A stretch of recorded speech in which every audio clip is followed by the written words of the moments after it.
Amigos de BPI TV, desde Caracas, Venezuela, reporta Manuel Fajardo, por supuesto, para llevarles a ustedes parte de las informaciones en el contexto internacional en el cual se encuentra Venezuela. Muchas situaciones se han cernido sobre la política venezolana en el contexto internacional, por eso vamos a conversar con Carlos Luna, quien es internacionalista, politólogo, también quien está al frente de la Escuela de Estudios Políticos de la Universidad Central de Venezuela. En primer lugar, profesor, entender esta negativa de que haya hecho el Grupo de Lima o al menos la invitación que hicieron el gobierno de Perú con toda esta información que ha sacado la Cancillería peruana de la asistencia del presidente Nicolás Maduro a la Cumbre de las Américas, la octava Cumbre de las Américas que va a ser en abril, previo a todo, por supuesto, lo que es el evento electoral. ¿Cómo interpretar esto en el contexto de la cantidad de países que integran el Grupo de Lima y cómo coloca eso a Venezuela en el contexto internacional inmediato, al menos regional? Bueno, Manuel, primero que nada agradecerte nuevamente por la oportunidad de esta entrevista a los amigos de BPI. Nuevamente un honor estar en sus pantallas. Bueno, en primer lugar, lo que hay que establecer es que primero en la Cumbre de las Américas, hay que definirlo, es un encuentro de presidentes y de jefes de Estado fuera de lo que es el marco de la Organización de Estados Americanos, porque es simplemente un espacio de concertación política directa, de diálogo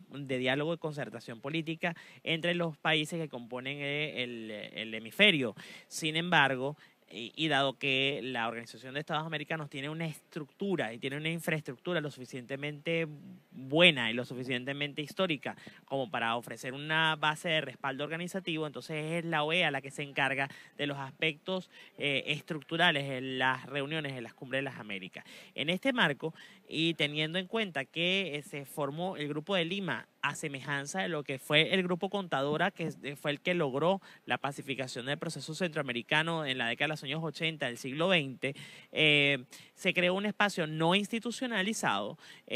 no tan formal como la OEA, donde está integrado por 14 países que están muy involucrados en lo que tiene que ver con la situación venezolana y con el rescate y la recuperación de lo que es la democracia en Venezuela. En este orden de ideas, hay que decir que ya había una sensación generalizada de que Venezuela no estaba cumpliendo con lo que eran los cánones establecidos en la Carta Democrática Interamericana. Y en la última reunión del Grupo de Lima, que fue en Lima, Perú, también a petición del gobierno peruano, se establece que el documento constitutivo de las cumbres constitutivo de la Carta Democrática Interamericana, que fue discutido en la Cumbre de Quebec del año 2001, establece que un gobierno que se haya alejado, que se haya distanciado y donde se haya roto el sistema democrático no puede ser parte, no puede participar del proceso de Cumbre de las Américas, y eso está establecido también en la Carta Democrática Interamericana, con lo cual se le da un asidero jurídico-político a todo lo que tiene que ver con el hecho fáctico de no ser recibido el gobierno venezolano presidido por Nicolás Maduro en el marco de la Cumbre de las Américas, porque se considera que es un mal ejemplo, se considera que es un vecino incómodo dentro de lo que es el marco de la Carta Democrática Interamericana y dentro de lo que fue y lo que es el diálogo político en el marco de la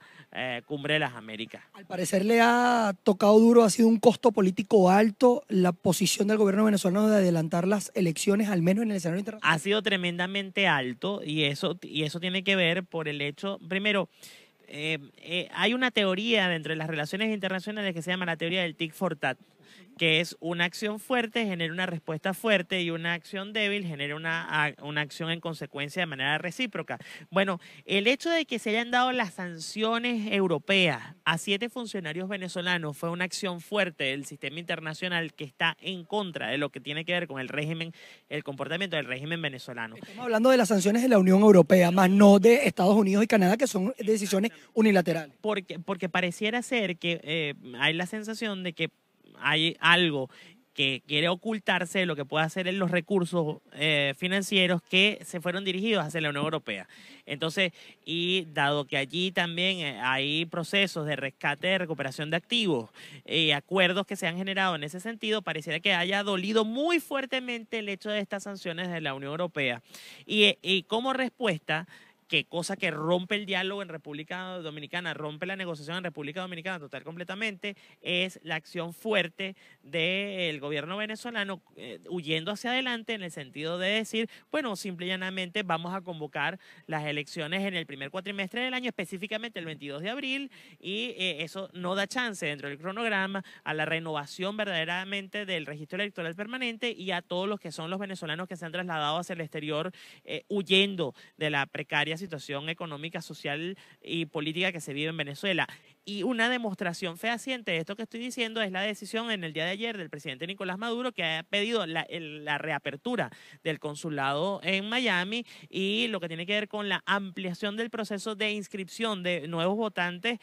o de cambio de residencia de votantes que se hayan trasladado al exterior del país. Pero eso no pudiera interpretarse como un intento desesperado de Nicolás Maduro de tratar de legitimar en algo el proceso electoral debido a que haya la posibilidad de que la Mesa de la Unidad Democrática decida en unidad no participar más allá de Henry Falcón y más allá de Claudio Fermín, que serían las dos figuras que están fuera de la Mesa de la Unidad Democrática. Recuerda una cosa, y le digo a los televidentes que lo recuerden, siempre hemos insistido en nuestras entrevistas de que en Venezuela lo que hay es un régimen de autocracia competitiva, es decir, es un régimen que se hizo del poder y que dentro del ejercicio del poder ha tratado de tomar comportamientos cada vez más autocráticos. Él necesita seguirse legitimando por vía de elecciones, y el hecho de que estas elecciones, primero que no están dadas las condiciones estructuralmente, no están las condiciones de competencia electoral lo suficientemente, y el hecho de que haya un forfeit, que sea una competencia única de Nicolás Maduro,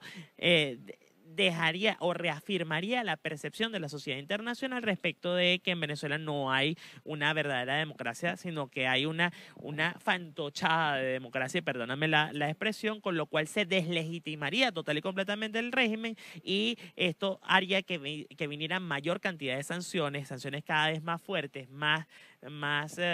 arremetidas, porque mucha gente habla de las sanciones económicas, pero nadie está hablando de que se dio admisibilidad en la Corte Penal Internacional de todo lo que tiene que ver con los crímenes de lesa humanidad que se llevaron a cabo en el año 2017. Pero eso en ese caso serían decisiones o las decisiones en caso de que haya una sentencia de la Corte Penal Internacional serían sanciones de carácter individuales, claro, personalísimo por ser de carácter penal al menos esas decisiones. Sí, pero todo forma parte de esa presión del gobierno hacia el gobierno venezolano para tratar desde la sociedad internacional de generar una ruptura, que permita una transición pacífica, democrática y constitucional. Y lo que se quiere es, si bien un gobierno no ha caído históricamente solamente por la crisis económica sí es un elemento que puede provocar a que haya una movilización popular, y esa movilización popular en consecuencia genera una transición política. Entendiendo eso, estas palabras de Rex Tillerson de posibles sanciones de carácter petrolero y que ellos van a ayudar a los países de América Latina o al menos del Caribe que tienen negociaciones bajo la figura de Petrocaribe, pudiera derivarse si se concretase esta elección en abril, y también cómo entender ahora, entendiendo su explicación, también se puede ver este rechazo de la Cumbre de las Américas como un rechazo que pudiera tener Venezuela dentro de la Organización de Estados Americanos, como ya la está teniendo, más allá de las voces disonantes del Estado venezolano en rechazar tal o cual acción que se pueda derivar de carácter diplomático. Fíjate que tenemos que hacer una pequeña remembranza histórica. Hugo Chávez en el año 2002-2003, cuando se da todo el proceso del Carmonazo y después se da el paro cívico nacional, que llevó también al paro petrolero de parte de PDVSA, empeñó sus esfuerzos en generar dentro de su diplomacia de proyección, lo que él dio a conocer luego como la diplomacia de proyección, que fue el socialismo del siglo XXI. Él trató de generar un cordón profiláctico o un cordón de seguridad a la revolución bolivariana. ¿Y cómo hizo esto? Tratando de garantizar que votaran en bloque 12, 13 países que garantizaran la estabilidad. En el caso que se llevara la cuestión venezolana, se llevara al marco del Consejo Permanente o de una Asamblea General de la OEA, garantizar el respaldo de las islas del Caribe por vía de su potencial petrolero, que tiene que ver con la fundación de Petrocaribe, que eso se consolida mucho más con lo que tiene que ver con la Contracumbre de las Américas del Mar del Plata del año 2005, donde funda el ALBA como respuesta a la alternativa al ALCA. en ese momento. Entonces, ¿qué es lo que pasa? En ese momento habían tres variables que eran altos precios del petróleo, una alta capacidad de Venezuela de producción de petróleo y en tercer lugar un liderazgo personalista muy marcado, un liderazgo carismático muy marcado de parte de Hugo Chávez, con lo cual generó un foco de atracción de los países hacia él. Ahora esas variables no están presentes porque Maduro no tiene carisma y lo vamos a decir por todo el cañón, no tiene carisma. En segundo lugar, Venezuela está por debajo de lo que es la cuota asignada de parte de la OPEP dentro del recorte de producción y no llegamos a 1.750.000 barriles diarios en cuanto a producción, con el declive de la misma, que es muy importante, producto de la falta de inversión y producto de las malas políticas de gerencia de PDVSA. Y en último lugar, no estamos en capacidad, los países del Caribe ya dicen, bueno, no, nosotros nos queremos desmarcar, nos queremos deslastrar de este desastre político como viene a ser el gobierno de Nicolás Maduro, porque les representa un costo político también a lo interno. Y si hay eso es como una relación de pareja, y perdón por el ejemplo tan folclórico, si hay una relación que está muy mal, muy inestable, y hay otra persona que te sopla la oreja y que verdaderamente te da todas las comodidades que quieras tener, simplemente te vas con el mejor postor. Y en ese caso, ahorita se ha constituido Estados Unidos en un productor y en un exportador neto de petróleo, y lo que está tratando es de reconquistar espacios geopolíticos de parte del ejercicio del petróleo. Yo le agregaría una cuarta, también ha cambiado la configuración política en América Latina, además de eso. Y además tenemos elecciones todo este año que pueden seguir profundizando ese cambio geopolítico, donde la variable común a todos los procesos eleccionarios y a todas las campañas que se están dando es que esos países no quieren ser como es Venezuela en este momento. Exactamente, que es Colombia y México que tienen elecciones este año, y sí, y Brasil también. Justamente en ese aspecto, entendiendo esta situación, ¿en qué cree usted que pueda derivar la actitud que pueda tener tanto Colombia como Brasil como países fronterizos, debido a que ya las diferentes organizaciones no gubernamentales están hablando de un éxodo masivo de venezolanos luego de esta elección presidencial, porque prácticamente sería la concreción de un sistema totalitario, al menos lo que dicen las organizaciones no gubernamentales y el contexto internacional? Evidentemente la variabilidad que pueda existir en eso, se habla de movimientos del Comando Sur también muy cerca de las costas venezolanas, eso en primer lugar, y en segundo lugar, ya a lo interno, ¿qué debería ser la Mesa de la Unidad Democrática desde su posición o de su concepción de la dinámica política nacional? Mira, yo rescato sensiblemente lo que tiene que ver con la necesidad de seguir ejerciendo presión. Porque lo que al final, el mensaje que nos está enviando la sociedad internacional es que la presión, más que disminuir, lo que se va es a profundizar. ¿Y por qué? Porque Venezuela se ha constituido en un problema de seguridad regional.